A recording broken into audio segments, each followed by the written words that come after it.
Hola, hola, muy buenos días, ¿cómo están todos ustedes? Les saluda Cari Ra, coach de vida intuitiva, y pues ya listísima para seguirles compartiendo nuestra hermosa lectura del libro La Segunda Venida de Cristo del Maestro Paramahansa Yogananda. Así que vamos a continuar con nuestro discurso 35. Cuando el hombre que se encuentra bajo el dominio del pecado se ve aquejado por las dolorosas consecuencias de sus errores, llora lastimosamente clamando por la misericordia de Dios. A cada alma se le ha otorgado esa misericordia, pero el individualismo egoísta que mantiene al ser humano amortajado en la ignorancia le impide aceptar dicho don. El hombre mundano cree entonces que Dios le ha olvidado o que se encuentra tan distante y alejado de los asuntos humanos que los esfuerzos del hombre carecen de importancia para él. Mas esto no es verdad. Dios es el más cercano de cuantos están cerca de nosotros y en todo momento se preocupa amorosa y silenciosamente por el bienestar de sus hijos. Es el ser humano el que se mantiene muy apartado de Dios cuando le abandona por hallarse absorto en las ocupaciones materiales. Y entonces, cuando repentinamente necesita la urgente ayuda de Dios, ya no puede recordar cómo establecer su conexión con la divina inmanencia. En el origen, cuando Dios creó al ser humano, Él no le negó la posibilidad de conocerse o de revelarle a su divina presencia, tal como se relata en las Escrituras. En la creación primigenia, la comunión entre Dios y el hombre era natural y se hallaba libre de todo obstáculo. Pero el hombre desobedeció la ley divina y de ese modo erigió los muros del pecado y de la ignorancia, que le impidieron percibir a Dios. En el principio, Adán y Eva se reunían con el benéfico Creador en el curso cotidiano de sus vidas. El Señor jamás rehusaba visitarlos hasta que ellos quebrantaron deliberadamente el código divino de conducta. En realidad, Dios no los expulsó del paraíso, sino que fueron Adán y Eva mismos quienes se alejaron de allí a causa de su desobediencia. Sus propias acciones construyeron en torno a ellos el muro de comportamiento pecaminoso cuya opacidad les impidió ver al Espíritu resplandeciente. El hombre se mantiene exiliado y apartado de la conciencia de Dios debido a su persistencia en el error. Sería incorrecto, sin embargo, culpar a Dios de ser egoísta y de permanecer sentado en un dorado trono celestial, disfrutando de lo mejor y más selecto de su creación, mientras les encomienda a los pobres habitantes de la tierra la tarea de cultivar el duro suelo de la vida. La verdad es que si Dios es omnipresente, entonces Él sufre en aquellos que lloran, se esfuerza con los que trabajan y se regocija en quienes experimentan la bienaventuranza del alma. El Gran Espíritu deseó multiplicarse y por ello se convirtió en muchos, pero los muchos no le reconocen. Han quedado segregados a causa de su individualismo, aferrándose al engaño de que su ego posee una existencia separada. Han olvidado por completo que su individualidad no es más que una burbuja en la superficie del océano cósmico. Uno alcanza la salvación cuando rompe el engaño del individualismo y permite que la diminuta burbuja se disuelva en el océano del espíritu.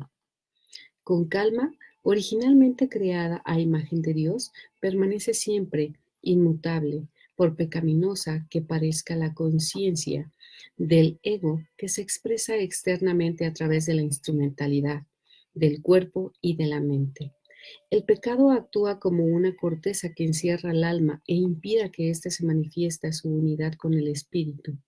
Cuando se rompe la corteza del pecado, el alma siempre pura se convierte en la conciencia predominante y de nuevo expresa la percepción de la identidad con Dios.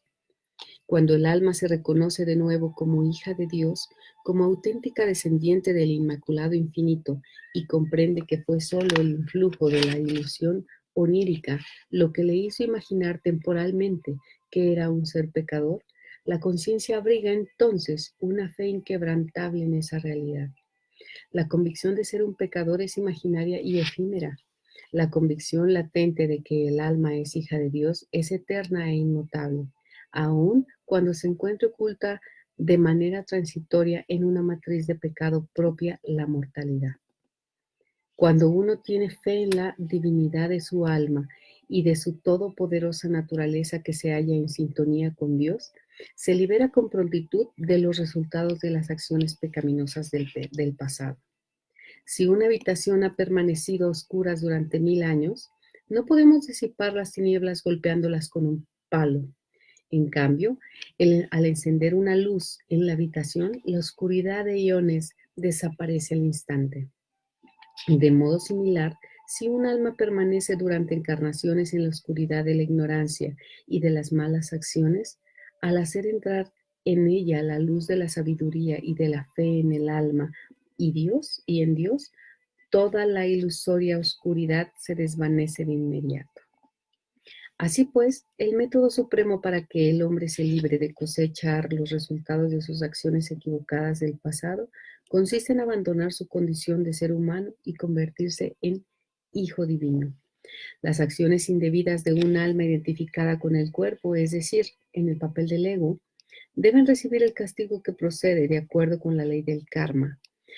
Pero si el alma, por medio de la meditación extática, se libera por completo de su identificación con el cuerpo y se completa a sí misma con una imagen pura del espíritu, ya no estará sujeta al castigo que le corresponda por los errores que cometió en su condición de ser humano. Supongamos que un poderoso monarca se disfraza y entra en una de las tabernas de su reino. Ahí se emborracha, olvida por completo su rango e inicia una virulenta reyerta con uno de los clientes. Los taberneros lo llevan ante un juez que había sido designado para ese puesto por el rey mismo.